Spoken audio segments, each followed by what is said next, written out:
موضوع الدرس في إثبات المعاد وأحوال السعداء والأشقياء سورة المدثر تفسير ابن كثير. الحمد لله رب العالمين والصلاة والسلام على أشرف الأنبياء وسيد المرسلين سيدنا محمد وعلى آله وأصحابه أجمعين. اللهم صل على سيدنا محمد وعلى آل سيدنا محمد كما صليت على إبراهيم وعلى آل إبراهيم في العالمين إنك حميد مجيد. أعوذ بالله من الشيطان الرجيم. بسم الله الرحمن الرحيم.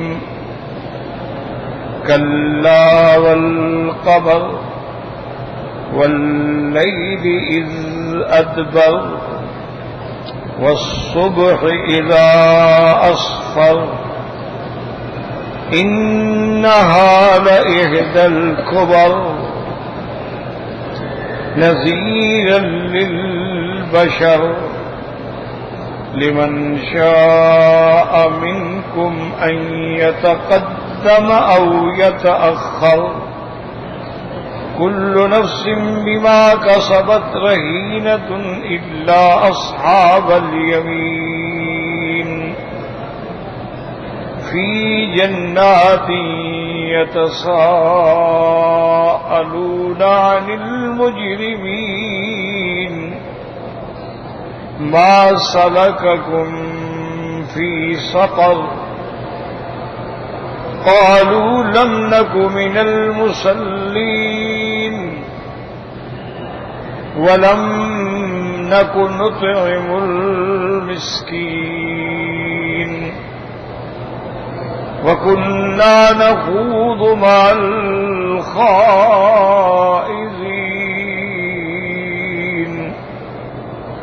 وكنا نكذب بيوم الدين حتى أتانا اليقين فما تنفعهم شفاعة الشافعين فما لهم عن التذكرة معرضين كأنهم حمر مستنفرة فرت من قسورة بل يريد كل امرئ منهم أن يؤتى صحفا منشرة كلا بل لا يخافون الآخرة كلا إنه تذكرة فمن شاء ذكره وما يذكرون إلا أن يشاء الله هو أهل التقوى وأهل المغفرة. اللہ تبارک و تعالی نے کلام مقدس کی ان آیات مبارکہ میں مشرکین مستہزئین معاندین کا رد بیان فرمایا ہے. جیسے دروس سابقہ میں آپ نے پڑھا ہے سنا ہے کہ جب اللہ نے ارشاد فرمایا کہ ہم نے جہنم پہ 19 خزانت جہنم مقرر فرمائے ہیں تو کفار نے اس کو استہزاء بنا دیا کہ بھئی 19 کیا کر سکتے ہیں، ہماری تعداد تو ہزاروں میں.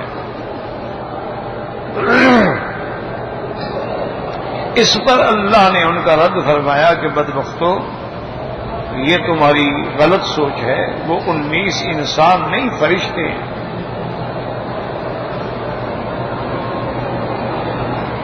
اور فرشتے کی تو ایک طاقت اتنی ہوتی ہے کہ جس کا تم تصور بھی نہیں کر سکتے ہو. اور پھر اللہ نے یہ بھی ارشاد فرمایا کہ ہم نے جو 19 کا عدد رکھا ہے یہ بھی ایک امتحان ہے کہ ایمان والے اور اہل کتاب جو صحیح معنوں میں کتب سابقہ کو ماننے والے ہیں ان کا تو ایمان بڑھ جاتا ہے بھی اللہ نے فرمایا ہے تو اس میں حکمت ہے.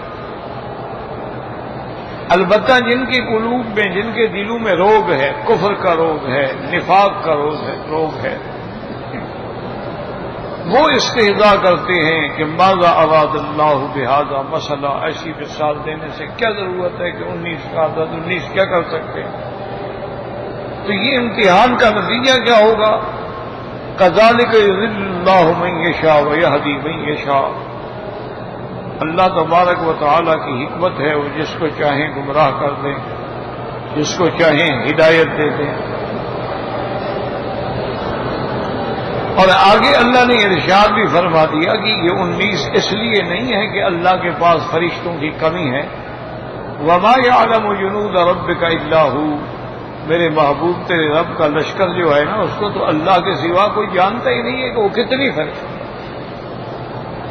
لا تعد ولا تحصى، ان کا عدد کسی کو معلوم نہیں. البتہ بعض روایات سے ان کی کثرت کے بارے میں حضور پاک نے فرمایا کہ میں نے لیلۃ المعراج میں جب بیت المعمور کی زیارت کی، جو آسمانوں میں اللہ کا کعبہ ہے، جیسے زمین میں یہ کعبہ ہے آسمانوں میں بھی اللہ کا کعبہ ہے، اور بیت المعمور جو ہے وہ 7ویں آسمان میں، اور عین اسی کعبے کے ہی حال میں ہے.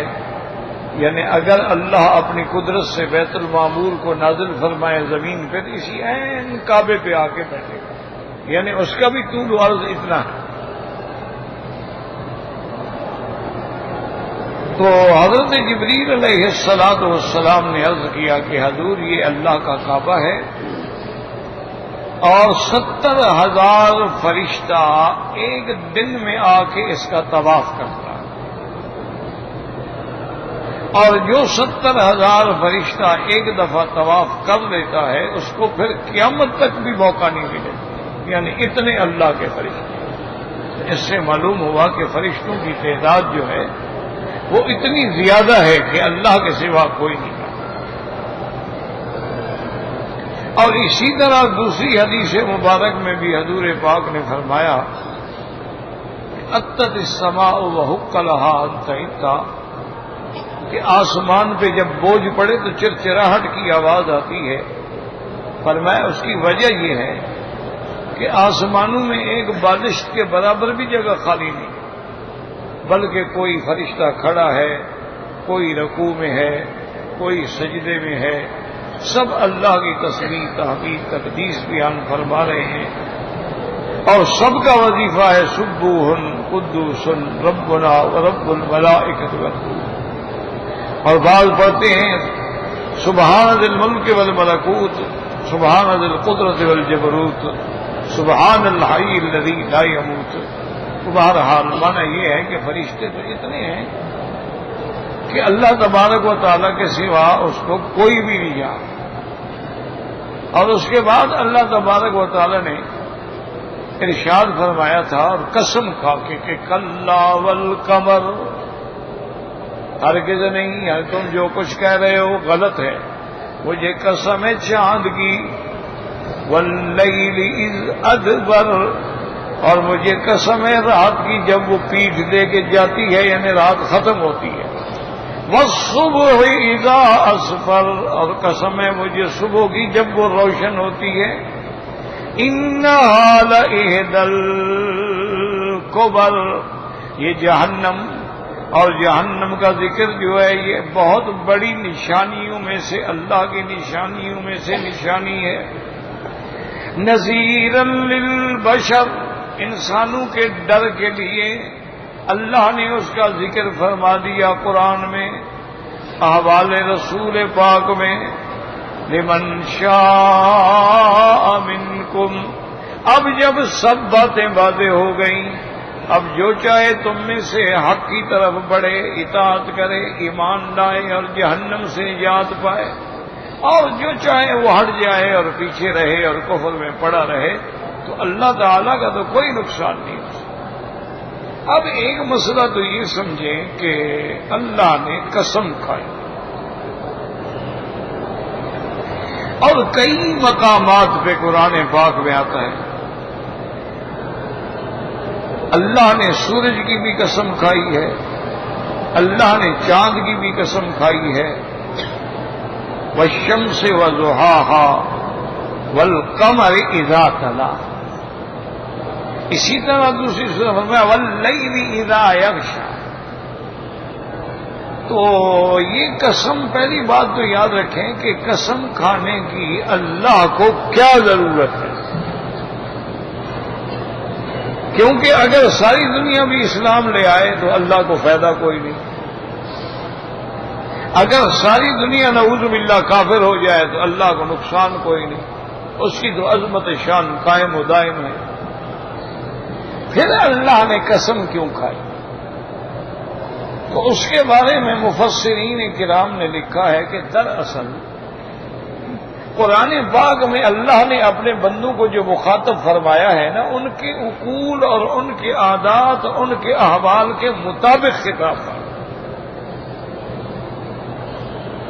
کیونکہ دنیا میں بھی یہ ہوتا ہے کہ اگر کسی مسئلے پہ اختلاف ہو جائے تو اس پہ شہادتیں، گواہیاں، دلائل اگر نہ ہوں تو پھر قسم۔ جیسے کہ حضور پاک نے فرمایا کہ اگر کسی بات میں جھگڑا ہے تو البینۃ علی المدعی، کہ جو دعوے کرنے والا ہے اس کے ذمہ ہے وہ تو ثبوت لائے، گواہ لائے۔ اگر وہ ثبوت نہیں لا سکتا ہے تو والیمین علی من انکر، مدعا علیہ انکار کرتا ہے اس پر قسم ہے، بس قسم کھائے۔ جب قسم کھا لی تو بات ختم ہو گئی، کیونکہ یہ تو کوئی تصور بھی نہیں کر سکتا نا کہ کوئی جھوٹی قسم کھائے گا اللہ کی۔ تو اس لیے اللہ تبارک و تعالی نے سارے دلائل کا ذکر فرمایا، آیات بینات کا ذکر فرمایا، مختلف اسانید سے بیان فرمایا، اور آخر میں اللہ نے ارشاد فرمایا کہ اگر ان دلائل پر بھی تم ایمان نہیں لاتے ہو تو میں خدا ہو کے، خالق ہو کے قسم کھاتا ہوں، اب تمہیں کیا جرأت ہے انکار کرنے کی؟ اس لیے اللہ تبارک و تعالی نے قسم کھا کے ہمارے حالات اور معاملات کے مطابق فیصلہ فرما دیا۔ بھی اب تو اللہ نے قسم کھا دی، تو اس لیے اللہ نے قرآن میں کئی چیزوں کی قسم کھائی۔ اور یہ بھی مسئلہ یاد رکھ لیں کہ مخلوق کو اگر قسم کھانی پڑے، پہلی بات تو یہ ہے کہ آدمی قسم نہ کھائے، بچنے کی کوشش کرے، لیکن اگر قسم کھانی بھی ہو تو اللہ کے سوا کسی چیز کی قسم نہیں ہوتی۔ واللہ، باللہ، تاللہ، اللہ کے سوا اگر کوئی آدمی کسی غیر کی قسم کھاتا ہے تو حضور پاک کی حدیث مبارک ہے، حضور پاک کا فرمان مبارک ہے کہ من حلف بغیر اسم اللہ فقد کفر، جو اللہ کے نام کے سوا کسی بزرگ کی قسم کھاتا ہے، پیر کی قسم کھاتا ہے، بچے کی قسم کھاتا ہے، اولاد کی قسم کھاتا ہے، تو یہ اللہ کے ساتھ کفر ہے۔ قسم صرف اللہ کی کھائی جاتی ہے۔ اور ایک مسئلہ یہ بھی سمجھ لیں کہ جیسے بعض لوگ یہ بھی کہتے ہیں کہ اچھا جی، اور جی قسم جھوٹی ہو یا سچی ہو نقصان ہوتا ہے، یہ غلط بات ہے۔ آپ سچے ہیں تو پھر کیا نقصان ہے؟ اگر آپ سچے ہیں اور اپنی سچائی پہ، صداقت پہ آپ قسم کھا رہے ہیں تو اس کا کوئی نقصان نہیں۔ ہاں البتہ وہ قسم جو ہے جو غلط کھائی جائے، جھوٹی قسم کھائی جائے، تو اس قسم پر اللہ کی طرف سے پھر عتاب آتا ہے کہ تم نے میرے نام کی قسم کھائی اور وہ بھی غلط کھائی، تو اس پہ عذاب ہوتا ہے۔ لیکن اگر سچی قسم ہے، اگر ایک حقیقت واقعہ ہے آپ جانتے ہیں، آپ اس پہ قسم کھا رہے ہیں تو کوئی حل نہیں۔ اور دوسرا مسئلہ یہ بھی یاد رکھ لیں، سمجھ لیں کہ بہت سارے میرے بھائیوں کو یہ بغالتا ہے، کبھی قسم اگر ہم نے جھوٹی کھا لی تو کفارہ ہی دینا ہے نا، 10 مسکینوں کو کھانا کھلا دیں گے، کیونکہ کفارہ ہے قسم کا 10 مسکینوں کو 2 وقت کا کھانا کھلانا یا ان کو کپڑا دینا، اگر کھانا نہیں کھلا سکتا تو 3 روزے رکھنا، تو یہ ہے کفارہ۔ وہ یہ سمجھتے ہیں کہ بھئی اگر ہم نے جھوٹی قسم کھا لی تو کفارہ دے دیں گے، 10 مسکینوں کو کھانا کھلا دیں گے، بات ختم ہو گئی۔ یہ غلط بات۔ کفارے والی جو بات ہے وہ یہ ہے کہ ایک آدمی نے ایسی قسم کھا لی جو اس کو نہیں کھانی چاہیے۔ مثلا قسم کھا لی کہ جی میں بھائی کے گھر میں نہیں جاؤں گا، قسم کھا لی کہ یار ٹھیک ہے تم میرے بھائی ہو لیکن میں قسم کا تمہارے ساتھ رہتا میں بات نہیں کروں گا، تو یہ غلط بات ہے، کیونکہ اللہ نے ہمیں حکم دیا صلہ رحمی کا کہ اپنے بھائیوں سے رشتہ داروں سے صلہ رحمی کرو۔ اگر غصہ بھی آ گیا ہے تو درگزر کرو، اگر اس کی کوئی غلطی ہو گئی ہے معاف کرو، اگر ناراض بھی ہونا چاہتے ہو تو 3 دن سے زیادہ ناراض رہو۔ 3 دن سے زیادہ جو ہے ناراض ہونا جو ہے وہ خلاف اسلام ہے، خلاف احکام ہے۔ تو اگر آدمی ایسی قسم کھا بیٹھے تو اس قسم کو حکم ہے کہ بھی توڑ دو اور پھر کفارہ بھی ادا کرو۔ جیسے آدمی غصے میں آگے قسم کھاتا ہے میں بیوی سے بات نہیں کروں گا، تو یہ غلط قسم ہے۔ بیوی سے بات نہیں کرے گا تو بیوی لوگوں سے بات کرے گا۔ تو ایسی قسم کھانے کا مقصد یہ ہوتا ہے کہ ایسی قسم کو توڑنا چاہیے، اور جب قسم کھا کے توڑ رہا ہے تو اب کفارہ ادا کرے گا۔ اور وہ کفارہ کیا ہے؟ اطعام 10 مساکین من اوسط ما تطعمون اہلیکم، 10 مسکینوں کو درمیانہ تر، یعنی بڑے آدمی اپنے طرز پہ، غریب آدمی اپنی حیثیت میں ان کو کھانا کھلانا، تو وہ کفارہ ادا ہو جاتا۔ لیکن شہادت زور جو ہے وہ تو گناہ ہے، بعض علماء نے اس کو گناہ کبیرہ میں لکھا، اس کا کفارہ نہیں ہوتا۔ اگر آدمی نے جھوٹی قسم کھائی ہے نعوذ باللہ تو گناہ کبیرہ کا ارتکاب کیا، فوراً توبہ کرے، اللہ سے معافی مانگے اور اللہ کے آگے ندامت کا اظہار کرے، اور آئندہ یہ فیصلہ کر لے کہ میں پھر کبھی جھوٹی قسم نہیں کھاؤں۔ جھوٹی قسم کھانا الگ بات ہے، اس کا کوئی کفارہ نہیں، وہ تو گناہ ہے، وہ تو توبہ کے بغیر معاف بھی نہیں ہوگا۔ یہ کفارہ وہاں ہوتا ہے جہاں آدمی کسی اچھے کام کو نہ کرنے کی قسم ہے۔ اب اس کی ایک واقعہ بھی موجود ہے آپ کے سمجھنے کے لیے کہ سیدنا ابی بکر صدیق رضی اللہ تعالی عنہ کی عادت مبارک تھی کہ وہ ہمیشہ حضور کے پاس رہتے تھے، اور رات کو بھی جب تک حضور اپنے گھر میں تشریف نہ لے جائیں ابو بکر بیٹھے رہتے تھے۔ جب حضور پاک اپنے گھر تشریف لے جاتے تو ان کو گھر کے دروازے پہ پہنچا کے پھر حضرت ابو بکر اپنے گھر آتے۔ ایک دفعہ اتفاق یہ ہوا کہ حضرت ابو بکر کے گھر میں مہمان بھی تھے اور اس کو حضور پاک کے ساتھ بیٹھنے میں دیر ہو گئی، کافی تاخیر ہو گئی، تو سیدنا ابو بکر رضی اللہ تعالی عنہ اپنی عادت کے مطابق حضور پاک کو گھر کے دروازے پہ چھوڑ کے گھر واپس آئے، اور آتے ہوئے بیوی سے پوچھا کہ گھر میں مہمان تھے کھانا دے دیا؟ انہوں نے کہا جی ہم نے کھانا بھیجا تھا۔ تو انہوں نے کہا ہے کہ ہم کھانا نہیں کھاتے۔ تو ہم نے اصرار کیا، انہوں نے کہا کہ واللہ لا آکل حتی یأتی ابی بکر، سب نے قسم کھا لی ہے کہ خدا کی قسم جب تک ابو بکر نہیں آئیں گے کھانا نہیں کھائیں گے، ہم بھی نہیں کھائیں گے۔ ہم تو حضرت ابو بکر کے لیے آئے تھے، کوئی کھانا کھانے تو نہیں آئے تھے، ہم تو ان کو ملنے کے لیے آئے تھے، اور اگر حضرت ابو بکر نہیں ہوں گے تو ہم بھی کھانا نہیں کھائیں۔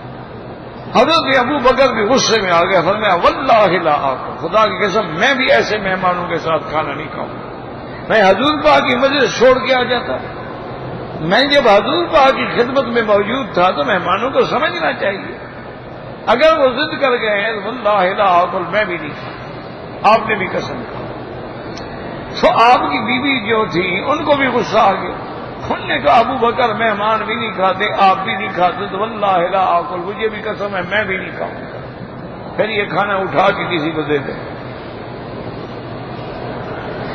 تھوڑی دیر کے بعد حضرت ابو بکر رضی اللہ تعالیٰ عنہ نے سوچا کہ بھی میں نے قسم تو کھا لی، لیکن میری قسم کی وجہ سے کتنے مہمان بھی بھوکے، گھر والے بھی بھوکے، میں بھی بھوکا رہوں، اور میں چلے آؤ کھانا، بس میں ٹھیک ہے میں کھاتا ہوں، میں اپنی قسم توڑتا ہوں۔ تو حضرت ابو بکر رضی اللہ تعالیٰ عنہ کھانا لے آئے مہمانوں کے پاس، مہمان نے کھا لیا، تو اب مہمانوں کی تو قسم پوری ہو گئی، انہوں نے تو قسم نہیں توڑی ہے، ان کی قسم تھی کہ ہم حضرت ابو بکر کے ساتھ کھائیں گے. حضرت ابو بکر آ گئے تو ان کی تو کوئی قسم نہیں ٹوٹی. آپ کی بیوی کی بھی قسم نہیں ٹوٹی کہ انہوں نے کہا تھا کہ اگر آپ نہیں کھائیں گے تو میں نہیں کھاؤں گی. جب آپ نے کھا لیا تو بیوی نے بھی کھا لی. قسم صرف ابو بکر کی ٹوٹی ہے, یاد رکھیں رضی اللہ تعالی عنہ وارضاہ. تو حضرت سیدنا ابی بکر رضی اللہ تعالی عنہ نے حضور صلی اللہ علیہ وسلم کی خدمت میں یہ سارا واقعہ پیش فرمایا. تو اللہ تبارک و تعالی نے شان صدیق کے لیے قرآن نازل فرمایا اور قیامت تک اللہ کے نبی کی امت کو ایک چھٹکارا مل گیا. اللہ نے یہ فیصلہ فرما دیا کہ میرے نبی ابو بکر سے کہیں کہ گھبرانے کا مسئلہ نہیں ہے, تم نے اچھا کیا ہے اور ایسے معاملات میں ایسا کرنا چاہیے, لیکن کفارے کے طور پہ 10 مسکینوں کو کھانا کھلانا. لہذا وہاں کفارہ ہوتا ہے, یاد رکھو. جھوٹی قسم کھانا یا جھوٹی گواہی شہادت زور یہ تو بہت بڑے گناہ ہیں, توبہ کے بغیر معاف نہیں ہوتے. اور دوسری بات یہ ہے کہ جب ہمیں اللہ کی قسم کے علاوہ یعنی ہم حضور کے نام کی بھی قسم نہیں کھا سکتے کہ جی مجھے حضور کے روضے کی قسم, مجھے مدینہ پاک کی قسم, مجھے حضرت حجویری رحمت اللہ علیہ کے آستان کی قسم, مجھے پیران پیر کے مزار کی قسم. یہ تو شرک ہے, یہ تو کفر ہے. یہ معمولی گناہ نہیں, یہ شرک ہے. یہ جو ہم کہہ دیتے ہیں یہ دیکھو میں بچے کے ہاتھ سر پہ ہاتھ رکھ کے قسم کھاتا ہوں, یار مجھے بچوں کی قسم ہے, تو یہ شرک ہے, چھوٹا موٹا گناہ نہیں ہے, یہ کفر اور شرک ہے.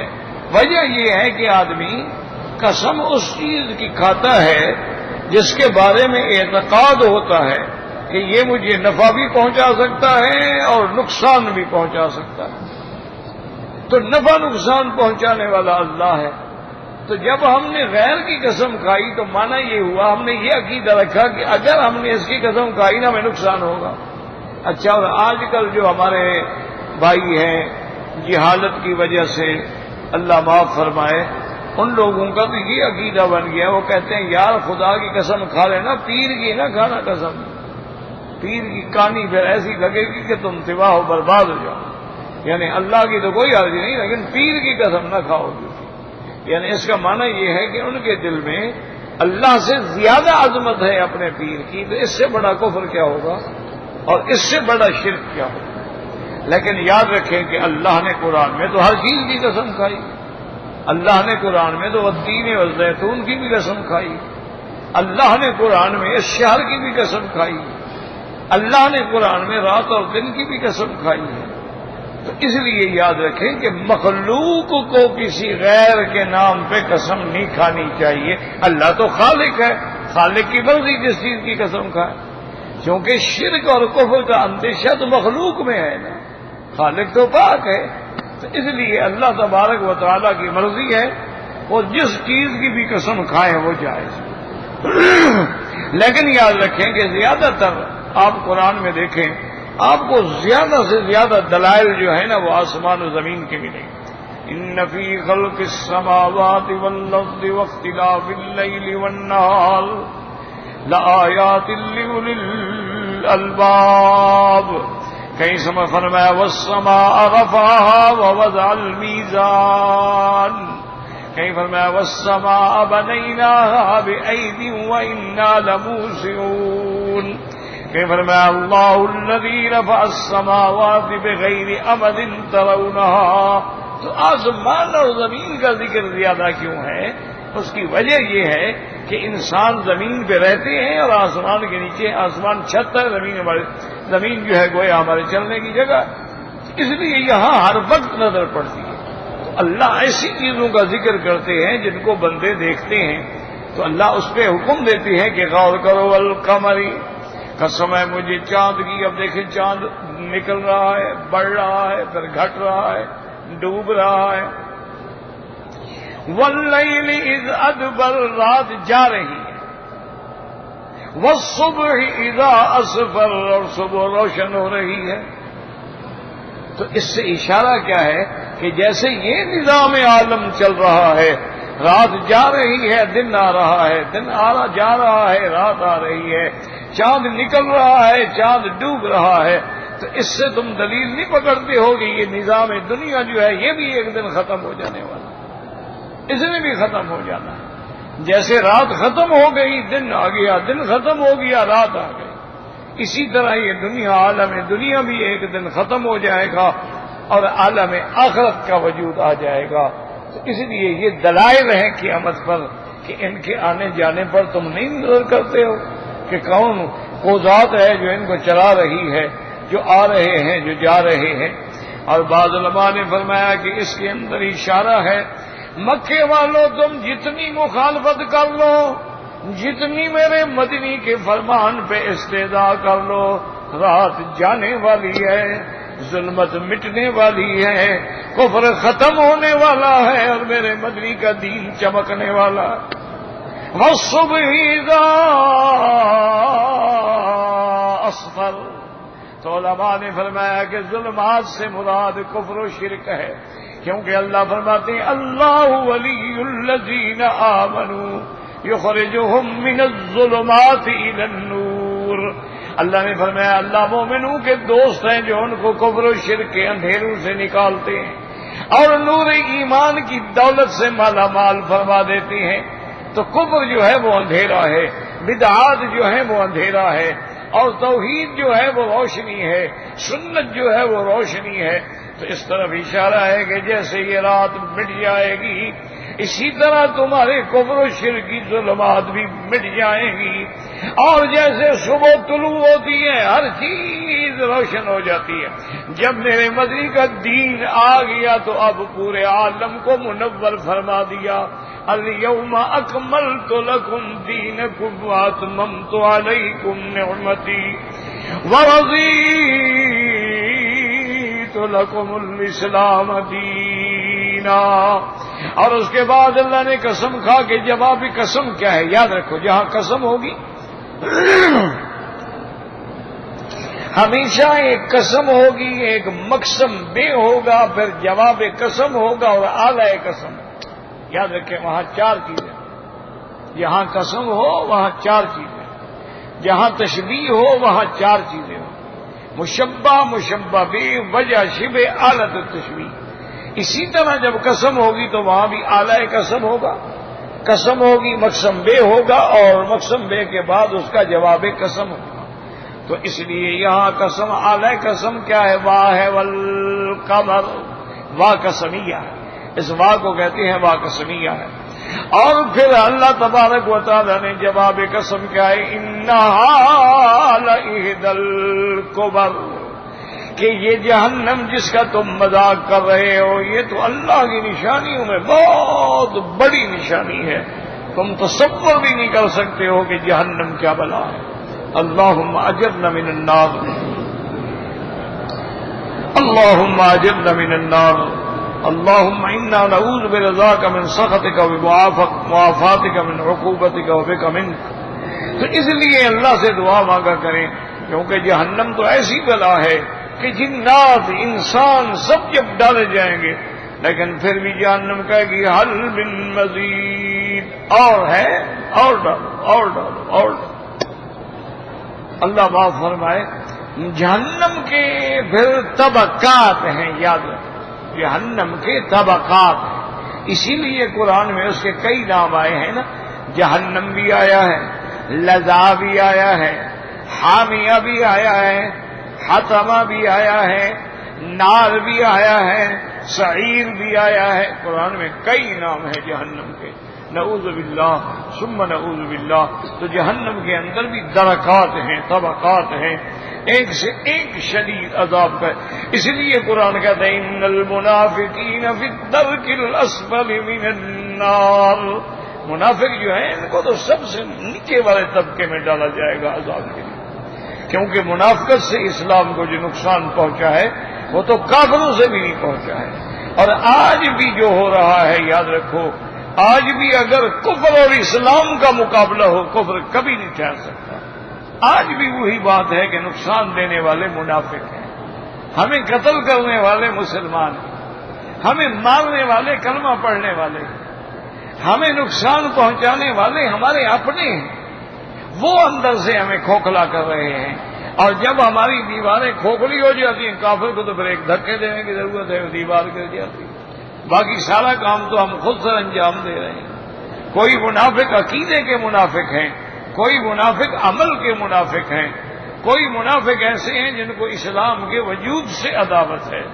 اس لیے اللہ تبارک و تعالی نے فرما دیا، بتلا دی کہ انہا لإحدى الکبر، اور میرے اللہ نے یہ جہنم کا ذکر کیوں کیا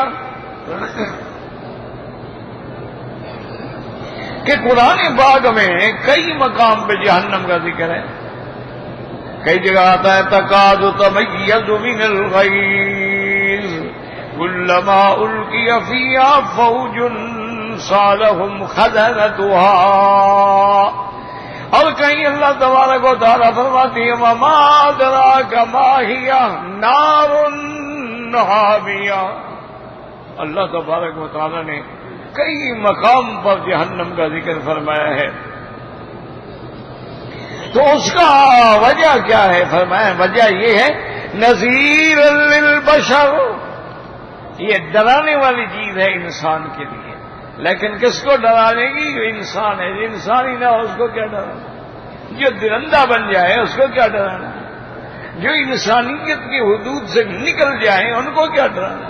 اس لیے فرمایا کہ نذیر تو ہے، یہ ڈرانے والی تو ہے، لیکن انسان کے لیے جو انسان ہوگا وہ جہنم کا نام سن کے بھی کانپ جاتا ہے، جہنم کا نام سن کر بھی وہ یعنی گھبرا جاتا ہے۔ اس لیے ایک دن میرے محبوب سیدنا ابی بکر صدیق نے محبوب دو عالم سے پوچھا حل شبت یا رسول اللہ، انہوں نے عرض کیا یا رسول اللہ آپ تو بوڑھے ہو گئے، یا رسول اللہ آپ تو بالکل بوڑھے لگ رہے ہیں، حالانکہ 63 سال تو کوئی اتنی بڑی عمر نہیں ہوتی، 63 سال کوئی ایسی عمر نہیں ہے، لوگ 100 سال، حضرت سلمان فارسی کی عمر 200 سال سے بھی زیادہ تھی، آپ کے صحابی تھے رضی اللہ عنہ، ان کی عمر 200 سال سے بھی زیادہ تھی، تو حضور کی عمر تو کل 63 سال ہے، اور یہ تو گویا کہ حضور کی عین کمال عمر کا تقاضا ہے، کیوں 30 سال کے بعد تو کمال شروع ہوتا ہے، 40 سال کے بعد آدمی اپنے صحیح مقام کو پہنچتا ہے، حتی اذا بلغ شدہ وبلغ 40 سنۃ۔ اسی لیے اللہ تبارک و تعالی تمام انبیاء کو نبوت جو ہے وہ 40 سال کے بعد عطا فرماتے ہیں کہ بھی اب ان کا تمام کمال ہو گیا ہے، اب کسی چیز نے آگے نہیں بڑھنا ہے، نشو و نما مکمل ہو گئی ہے، عقل مکمل ہو گیا ہے، تجارب مکمل ہو گئے ہیں۔ تو حضرت صدیق نے عرض کیا کہ یا رسول اللہ آپ تو بوڑھے ہو گئے، آپ کی داڑھی مبارک میں تو بال سفید آنے شروع ہو گئے، یعنی آپ کی داڑھی میں تقریباً 17 بال جو تھے وہ سفید۔ یہ دیکھو یہ عشق ہے صحابہ کا کہ حضور کی داڑھی کے بال بھی گنے ہوئے ہیں، ایک ایک پہ نظر ہے، ایک ایک پہ ہر وقت عشق اسی کو کہتے ہیں کہ اپنے محبوب کی ہر انداز اس کے دماغ کے اندر محفوظ، حضور کی شکل بھی محفوظ ہے، حضور کا عمل بھی محفوظ ہے، حضور کے اقوال بھی محفوظ ہیں، حضور کے افعال بھی محفوظ ہیں، یعنی حضور پاک کے مسکرانے کا انداز بھی محفوظ ہے، حضور کے پانی پینے کا انداز بھی محفوظ ہے، حضور کے کنگھی فرمانے کا انداز بھی محفوظ ہے، حضور کے سرما ڈالنے کا انداز بھی محفوظ ہے، حضور صلی اللہ علیہ وعلا آلہ و اصحابہ وسلم تمام انبیاء برحق ہیں، تمام انبیاء شان والے ہیں، ان پہ اللہ کے کروڑوں صلاۃ و سلام ہوں، لیکن جس طرح اللہ نے میرے مدنی کی زندگی اور آپ کی صفت اور آپ کی سیرت اور آپ کی صورت اور آپ کے احوال کو محفوظ رکھا ہے، ایسا کسی پیغمبر کا نہیں۔ یہ شان اگر ملی ہے تو صرف حضرت محمد مصطفیٰ صلی اللہ علیہ وسلم کو ملی ہے، کیونکہ اللہ نے آپ کے ذکر کو اپنے ذکر کے ساتھ لازم ملزوم قرار دے دیا۔ تو یہ یعنی عالم تھا کہ حضور صلی اللہ علیہ وسلم کے داڑھی مبارک میں جو بال ہیں وہ بھی صحابہ کو یاد ہیں۔ تو حضرت ابو بکر نے عرض کیا شبت یا رسول اللہ آپ تو بوڑھے ہو گئے، آپ کے بال سفید ہونے شروع ہو گئے۔ یہ سفید بال جو ہے یہ علامت ہوتی ہے نا کہ اب ہم بوڑھے ہو گئے، لاکھ مہندیاں لگاؤ، لاکھ خطاب لگاؤ، لیکن خود کو پتہ تو ہوتا ہے نا جی، 2-4 دن گزر جائے تو پھر سفید نکل آئیں گے، 4-5 دن نکل جائیں تو پھر صبح نکل آئیں گے. وہ ہر وقت آپ کو جگا رہے ہیں کہ جاءکم النذیر، ڈرانے والا آ گیا، آپ تیار ہو جاؤ، اب قبر کی تیاری کرو. بچپن گزر گیا، شباب گزر گیا، اب تو موت کا قرب آ رہا. تو لہٰذا ہر آدمی کو چاہیے کہ وہ اپنے آنے والے دنوں کے لیے تیاری کرے. اس لیے حضور پاک نے فرمایا شیبتنی سورۃ ہود واخواتہا. آپ نے فرمایا ابو بکر سورۃ ہود اور اس جیسی جو قرآن میں صورتیں ہیں جن میں اللہ نے قیامت کا ذکر کیا ہے، ان کے پڑھنے کی وجہ سے میں بوڑھا ہو رہا ہوں. یعنی اللہ کا نبی جو معصوم ہے، اللہ کا نبی جو سب سے پہلے جنت میں داخل ہوگا، ان کو بھی اتنا خوف. وجہ کیا تھی؟ آپ کا خوف جو ہے وہ امت کے لیے تھا کہ میری امت کا کیا ہوگا، میری امت کا کیا ہوگا، میری امت کا کیا ہوگا. ورنہ حضور پاک تو معصوم ہے. حضور صلی اللہ علیہ وسلم کے لیے تو یہ فیصلہ ہو چکا ہے کہ جنت میں کوئی داخل نہیں ہوگا جب تک کہ حضور داخل نہیں ہوں گے. اس لیے آپ نے فرمایا کہ سب سے پہلے جنت کا دروازہ میں کھلواؤں گا، میں کھٹکھٹاؤں گا. لیکن اس کے باوجود بھی اللہ کی عظمت کا اور قیامت کی ہیبت کا یہ عالم ہے. اسی لیے حضور پاک فجر کی نماز میں سورۃ قاف تلاوت فرماتے تھے تاکہ لوگ ڈریں، ان کے سامنے قیامت کے احوال آ جائیں. اسی طرح اذا الشمس كورت واذا النجوم انكدرت واذا الجبال سيرت، یہ سب علامات قیامت ہیں. اذا السماء انشقت واذنت لربها وحقت، یہ سب علامات قیامت ہیں. تو اس لیے حضور پاک نے فرمایا کہ مجھے ان صورتوں کے پڑھنے کی وجہ سے، اصل میں یاد رکھیں کہ ہم لوگ تو قرآن کو پڑھتے ہیں نا جی، بعض لوگ تو عادتاً پڑھتے ہیں کہ عادت ہے جی صبح، اور جی میں نے صبح ایک پارا منزل کرنی ہوتی ہے، وہ تو میں نے پڑھنا ہی پڑھنا ہے. ایک پارا پڑھ جائے گا، سمجھ ایک آیت کی بھی نہیں آئے، پتہ نہیں میں نے کیا پڑھا. اچھا بعض لوگ ہیں ان کو سمجھ بھی ہے لیکن عمل نہیں. قرآن پڑھ رہے ہیں کہ لعنت اللہ علی الکاذبین، جھوٹ بھی بول رہے ہیں. قرآن پڑھ رہے ہیں کہ لعنت اللہ علی الظالمین، ظلم بھی کر رہے ہیں، کفر بھی کر رہے ہیں. قرآن پڑھ رہے ہیں کہ اللہ تبارک و تعالیٰ نے فیصلہ فرما دیا ہے کہ جس نے میرے ساتھ شرک کیا حرمہ اللہ علیہ الجنہ، اس پہ جنت حرام ہے مشرک پہ، پھر بھی شرک کر رہے ہیں. قرآن نے حکم دیا لقد کان لکم فی رسول اللہ اسوۃ حسنہ، کہ تمہارے لیے میرے مدنی پاک کا عمل نمونہ ہے، لیکن بدعتیں ہو رہی ہیں. یعنی ایسی ایسی بدعات ایجاد ہو رہی ہیں کہ آدمی تصور بھی نہیں کر سکتا. اب دیکھیں نا جی، اسی محرم میں آپ دیکھ لیں کیا نہیں ہوتا. کون سی بدعات ہیں جو محرم میں نہیں ہوتی؟ کون سے ایسے اور سارے بالکل الف سے لے کر یہ تک جھوٹ. یعنی ایمان سے کہیں تعزیہ جو بناتے ہیں، کیا مطلب ہے تعزیہ کا؟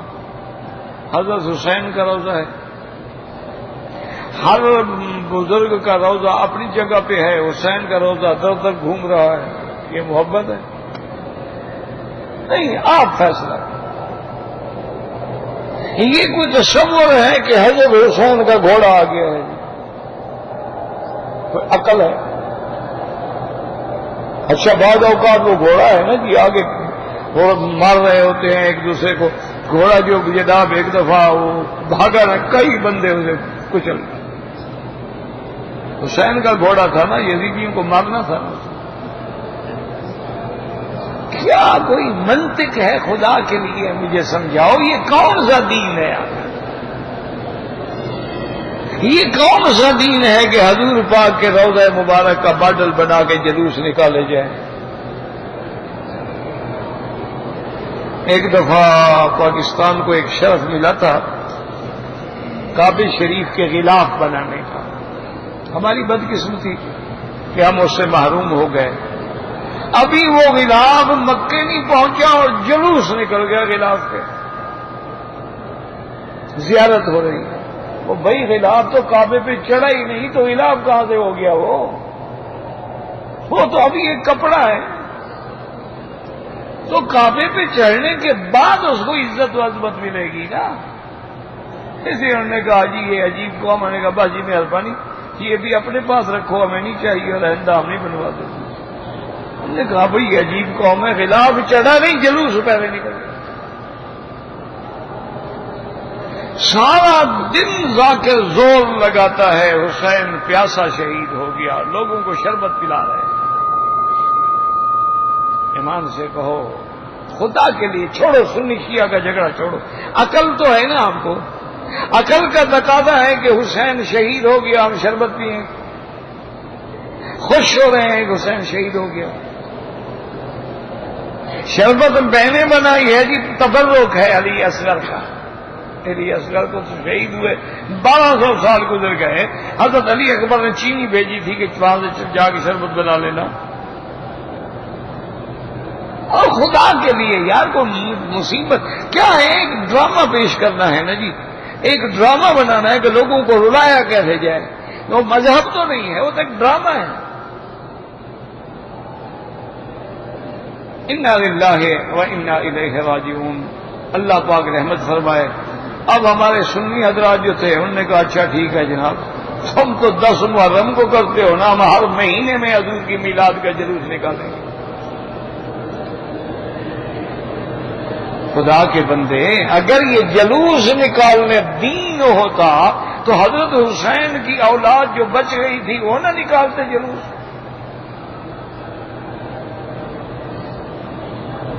حضور پاک کے صحابہ رضوان اللہ علیہم اجمعین نے کبھی حضور کے روضہ مبارک کی شبیہ بنا کے جلوس نکالا؟ تمہارے اندر کوئی زیادہ محبت آ گئی؟ کیا ہے؟ بس ایک طریقہ ہے لوگوں کو اپنی طرف متوجہ کرنے کا۔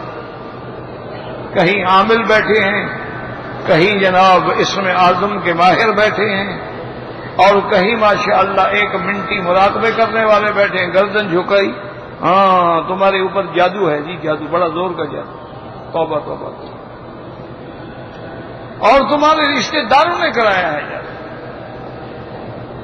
اور جو حضرت پھر کوئی توڑ نے کہا توڑ تو ہوگا لیکن بڑا خرچ ہوتا ہے نا، مجھے موکل کو بھیجنا پڑے گا، ان کو کھلانا پڑتا ہے، ان کو راضی کرنا پڑتا ہے۔ فی الحال ایسا کریں آپ 20,000 روپے دے دیں، باقی بعد میں حاضر۔ قوم ہے، جاہل ہے۔ انا للہ و انا الیہ راجعون۔ تو اس لیے اللہ پاک نے فرمایا کہ یہ نشانی تو ہے، یہ ڈر تو ہے، لیکن نذیر للبشر، تم اللہ اکبر۔ علماء نے کیا اچھی بات لکھی ہے، بشر کس کو کہتے ہیں؟ انسان۔ بشر کس کو کہتے ہیں؟ انی خالق بشرا من طین۔ بشر کون ہے؟ لم اکن لاسجد لبشر خلقتہ من طین۔ بشر مانا انسان۔ اگر بے نکال دو تو باقی کیا رہے گا؟ ہاں جی بھائی، بے صرف نکال دو باقی کیا رہا؟ شر۔ تو اگر اسلام کی بے استعانت اللہ کی مدد نہ ہو تو پھر شر ہے، پھر بشر نہیں ہے۔ اسی لیے ہر کام میں بسم اللہ ہے نا، تو اس کی اعانت نہ ہو، اس کا نام نہ ہو، توحید نہ ہو، پھر شر ہی شر ہے۔ اور اگر توحید ہے تو بشر ہے، اور پھر انبیاء ہیں، میرا مدنی وہ سید البشر ہے، افضل البشر ہے، وہ خیر البشر ہے۔ ایسے اللہ نے فرمایا انہا لإحدی الکبر نذیر البشر۔ اور آگے کیا فرماتے ہیں؟ لمن شاء منکم ان یتقدم۔ اللہ اکبر، اللہ اللہ۔ یہ تحدید ہے، یاد رکھو، اس کو کہتے ہیں تحدید ہے۔ جیسے کوئی غصے میں ہو تو کہتے جاؤ جو مرضی ہے کرو، اگر تم انسان نہیں بنتے ہو جاؤ جو مرضی ہے کرو۔ اللہ کی طرف سے تحدید ہے کہ میرے بندے، میں نے نبی بھیجا، علامات بھیجے، آیات بھیجے، ڈرانے والے بھیجے۔ وَإِن مِّنْ أُمَّةٍ إِلَّا خَلَا فِيهَا نَذِيرٌ۔ لیکن اگر تم نہیں مانتے ہو تو جاؤ، تمہاری مرضی ہے، یا تو میری طرف آگ بڑھو یا پھر ہٹ جاؤ پیچھے سے۔ جو میری طرف آئے گا وہ جنت میں جائے گا، جو ہٹ جائے گا وہ جہنم میں جائے گا۔ اس لیے فرمایا فَمَن شَاءَ مِنكُمْ فَلْيُؤْمِنْ وَمَنْ شَاءَ فَلْيَكْفُرْ، ورنہ اللہ تو نہیں چاہتے کہ کوئی کافر ہو جائے، لیکن یہ اللہ کی طرف سے تحدید ہے کہ جو چاہے ایمان لائے، جو چاہے کفر کرے، مجھے کیا ضرورت۔ تو یہاں بھی وہی تحدید ہے، لمن شاء منکم ان یتقدم، یتقدم کا معنی آگے بڑھ کے مان لے، آگے بڑھ کے آ کے اطاعت کر لے، تاخر کا معنی پیچھے رہ جائے۔ دیکھو کوئی آدمی نماز کے آتا ہے نا، جب آگے نماز اور کوئی کھڑا ہوا ہے تو یا تو ایمان کی طرف آ جاؤ یا پھر رہ جاؤ، جو آ جائے گا وہ بچ جائے گا اور جو نہیں آئے گا وہ۔ تو ان سارے دلائل کے بعد خلاصہ کیا نکلا؟ کل نفس بما کسبت رہینۃ الا اصحاب الیمین۔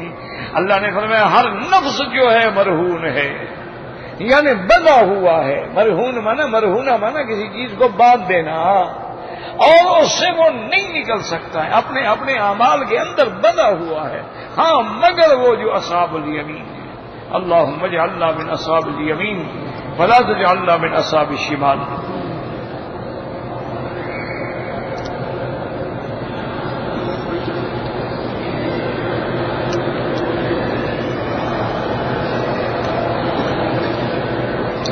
کہتا ہے جی کہ نکاح تو ہوا تھا، رخصتی نہیں ہوئی تھی، اور خلوت صحیحہ بھی نہیں ہوئی تھی، یعنی وہ میاں بیوی کسی الگ کمرے میں بھی نہیں بیٹھے، نکاح بھی نہیں ہوا، اس کے گھر بھی نہیں گئی، ویسے الگ بھی نہیں بیٹھے، اس کو کہتے ہیں خلوت صحیحہ۔ اور اس کو 3 طلاقیں ہو گئی بس ختم۔ اللہ کے بندے، طلاق ہوتی ہی نکاح کے بعد ہے، یہ ضروری تو نہیں رخصتی ہو نہ ہو، نکاح طلاق۔ نکاح کے بعد وہ آدمی، اس کا شوہر ہے، وہ بیوی ہے، یہ باقی تو رواج ہے کہ رخصتی ہوگی اور فلاں ہوگا، یہ ہوگا وہ ہوگا۔ بہرحال اگر 3 طلاقیں ہو گئی ہیں تو بہر صورت امام ابو حنیفہ رحمۃ اللہ علیہ، اسی طرح ائمہ اربعہ یعنی امام شافعی، امام مالک، امام احمد بن حنبل، سب ائمہ کے نزدیک 3 طلاقوں کے بعد اب وہ عورت اس کے لیے حلال نہیں ہو سکتی حتی تنکح زوجا غیرہ، جب تک کہ وہ کسی دوسرے آدمی سے شادی کرے، اور وہ دوسرے آدمی سے شادی بھی کرائے والی شادی نہ ہو، ایک رات کے لیے اپنے منشے سے شادی کرے، وہ بندہ مر گیا یا اس نے پھر طلاق دے دی تو عدت گزرنے کے بعد پھر پہلا شوہر نکاح کر سکتا ہے، ورنہ اس کے بغیر وہ حلال نہیں ہو سکتی۔ بعض علماء کرام ایک مجلس میں، ایک وقت میں، ایک حالت میں 3 کو ایک کہتے ہیں، لیکن بہرحال اللہ ان پہ رحمت فرمائے، جمہور امت کا مسئلہ یہی ہے کہ 3 ہوتی ہیں اور ایک ہوتی ہے۔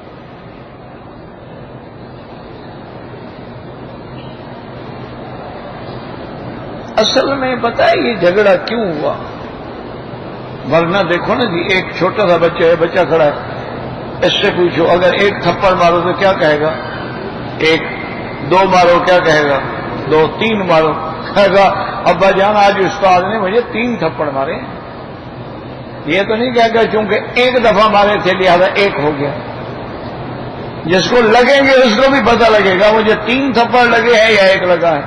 اصل وجہ سمجھو، پہلے دور میں لوگ ایمان والے تھے، ان میں ایمان بالکل پہاڑ کی طرح تھا، جھوٹ بولنے کا تصور بھی نہیں تھا، یعنی وہ سوچ ہی نہیں سکتے تھے کہ مسلمان جھوٹ بولتا ہے۔ وہ ایک بزرگ تھے، بہت بڑے بزرگ گزرے ہیں، اللہ ان کی قبر پہ رحمت فرمائے، تو بچوں کو پڑھاتے تھے۔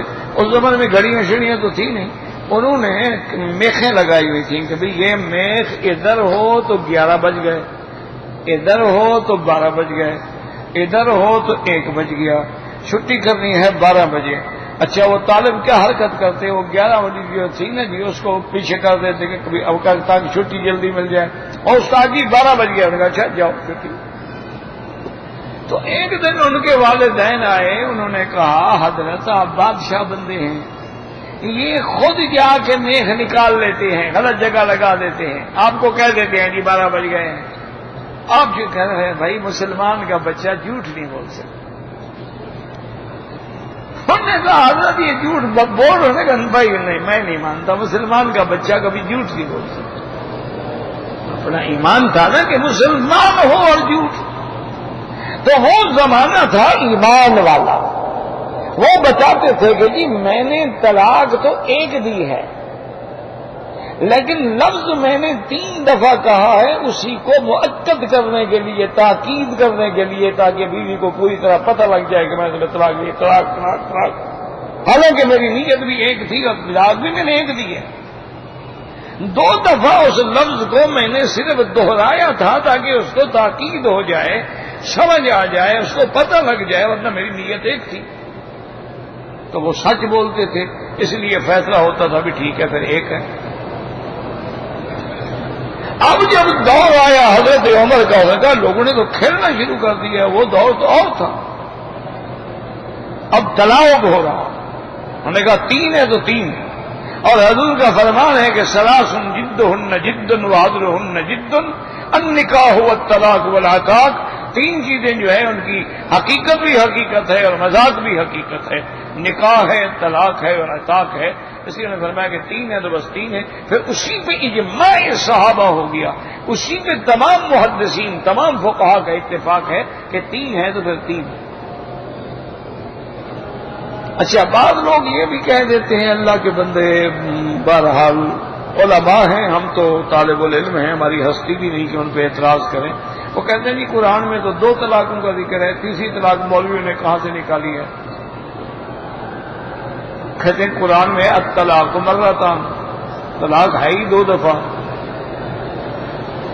خدا کے بندے آگے بھی تو پڑھو نا، امساک بمعروف او تسریح باحسان، یہ تیسری طلاق ہے کہ اگر 2 کے بعد پھر طلاق دے رہے ہو تو اللہ نے فرمایا سوچ لو یا رکھ لو یا پھر بچہ چھوڑ دو۔ یہ تیسری طلاق تو موجود ہے قرآن میں۔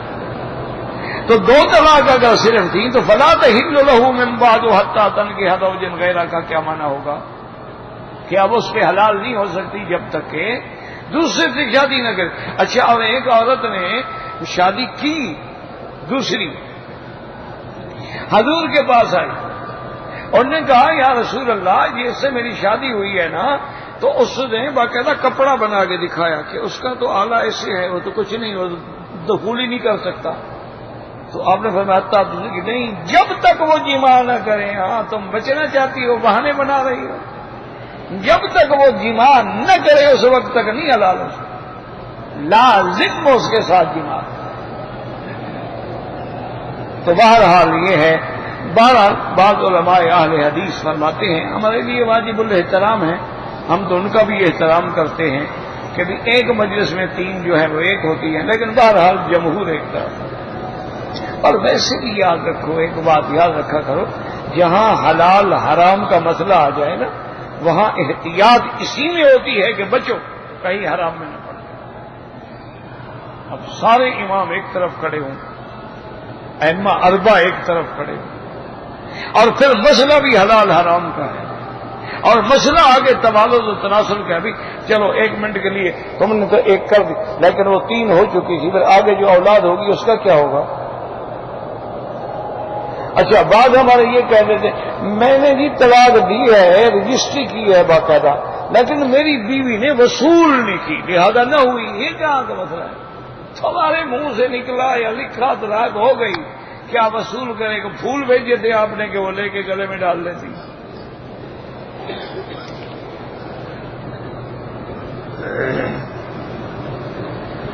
کہتا ہے جی کہ میں نے طواف زیارت نہیں کیا تھا، اب میں نے کر لیا ہے اور دم بھی دے دیا ہے تاخیر کی وجہ سے، تو اب میں چھٹی پہ جاؤں تو بیوی حلال، بالکل حلال ہے، جب طواف کر لیا تو حلال ہو گئی۔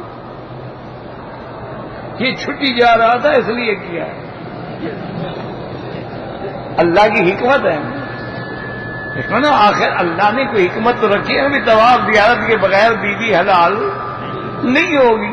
اس نے ابھی تک رگڑا لگا رکھا نا، طواف نہیں کیا، اب خیال آیا یار چھٹی جا رہا ہوں تو بیوی کو تو ملنا ہے، تو پھر کیا ہوگا، اچھا چلو طواف کر لیتے، پھر دم دے دیتے۔ اگر وہ پابندی نہ ہوتی یہ کبھی نہ کرتا، کھا گیا تھا جیسے ابھی تک محرم آ گیا طواف نہیں کیا۔ اس کا مقصد یہ تھا کہ یہ طواف ہضم کرنے والا تھا، یہ چھٹی آ گئی بیچارے کی، اب بیوی تو نہیں چھوڑ سکتا نا. انا للہ و انا الیہ راجعون. یار یہاں یہ مسئلے کیوں نہیں کہتے ہو؟ باقی نماز میں تو بڑا زور لگاتے ہو. حضور پاک نے کب طواف کیا؟ حضور پاک نے طواف زیارت جو ہے 10 تاریخ کو کر لیا، تو امت کو 10 کو کرنا چاہیے. اتباع کرو حضور کی، وہاں مسئلے بھول جاتے ہیں.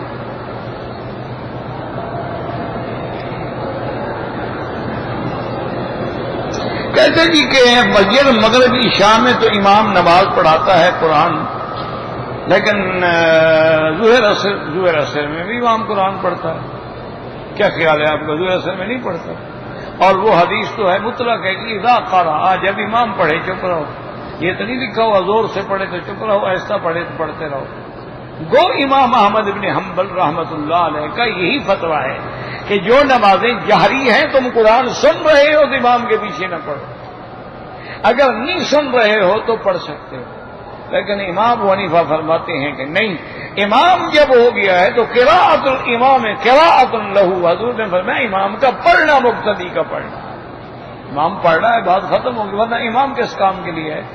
سبحانک اللہم ہم بھی پڑھتے امام پڑھتا ہے، سبحان رب العظیم ہم بھی پڑھتے امام پڑھتا ہے، سبحان رب الاعلی ہم بھی پڑھتے امام پڑھتا ہے، سمع اللہ لمن حمدہ امام بھی کہتے ہیں، ربنا لک الحمد ہم بھی کہتے ہیں، التحیات امام بھی پڑھتا ہے ہم بھی پڑھتے ہیں، درود امام بھی پڑھتا ہے. تو باقی امام میں نے بنایا کس لیے ہے؟ اگر سب کچھ ہم نے خود ہی کرنا ہے. بس جو پڑھتے ہیں ہم انہیں بے اعتراض نہیں کرتے، لیکن جو نہیں پڑھتے ان کے پاس بھی دلائل بے انتہا کبھی ہے. جو پڑھتے ہیں کبھی اعتراض نہ کرتے.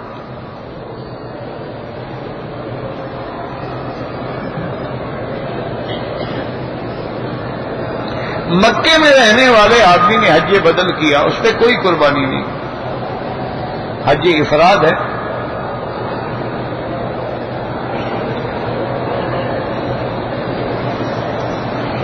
انٹرنیٹ موبائل چلانے والوں پر ویب ذاتی ہے، فری کنیکشن ہوتا ہے. مجھے ان چیزوں کا پتہ ہی نہیں تو میں کیا سمجھاؤں. مجھے تو آج تک ٹیلی فون سمجھ نہیں آیا. اللہ کی جان، میں سن لیتا ہوں یا بند کر دیتا ہوں. کسی کا نام لکھ رہا ہو مجھے نہیں آتا. اچھا ایک دو دفعہ میں نے بھی شوق کیا کہ جی وہ ٹچ فون لے لیں، اور 2 دن کے بعد میں نے کہا یہ فون لے جاؤ کسی کو دے دو ہدیہ دے دو. مجھے نہیں آتا ہے ٹچ کرنا. کئی دوست اللہ ان کو جزائے خیر دے آئی فون بھیجا، انہوں نے بلیک بیری بھیجا، انہوں نے گلیکسی 3 بھیجا، بڑے بڑے کیوں. حتیٰ کہ ایک دوست نے تو مجھے وہ ایک ٹیلی فون ہوتا ہے وریتو، وہ بھیجا جرمنی سے. میں نے یہاں پتا کیا اس کی قیمت تھی 47,000 ریال. میں نے ہاتھ باندھ کے اس کو واپس کیا. میں نے کہا خدا کے لیے ہدیہ لے جاؤ. 47,000 ریال کا ٹیلی فون میں لے کے پھروں گا؟ عقل کی بات کرو. اور جی میں نے تو نیت کر لی. میں نے کہا یار تو مجھے گاڑی بھیج دینا، وہ ضرور ٹیلی فون لینا ہے. اتنا بڑا ٹیلی فون اٹھانے کے لیے تو ایک بندہ رکھوں نا میں. پتہ نہیں اس میں کیا خوبی تھی. 47,000 ریال وری تو فراری. ابھی ایک اور دوست نے کہا جی آپ کے لیے میں بھیج رہا ہوں. خدا کے لیے نہ بھیجا، مجھ پر احسان کرو. ایک آدمی سمجھتا نہیں ہے اتنا مہنگا ٹیلی فون اسراف نہیں. ابھی ایک ٹیلی فون آیا ہے، آپ بتائیں آپ کو اس کی کیا قیمت ہے؟ اس کی قیمت ہے 20 لاکھ ریال. کیا ہے اس کا کور جو بنایا نا انہوں نے، وہ پلاٹینیم کے اندر ہیرے لگے. انا للہ ہے. ہاں دشمن کتنا تیز ہے، ہماری دولت ان چیزوں پہ سمیٹ رہا ہے.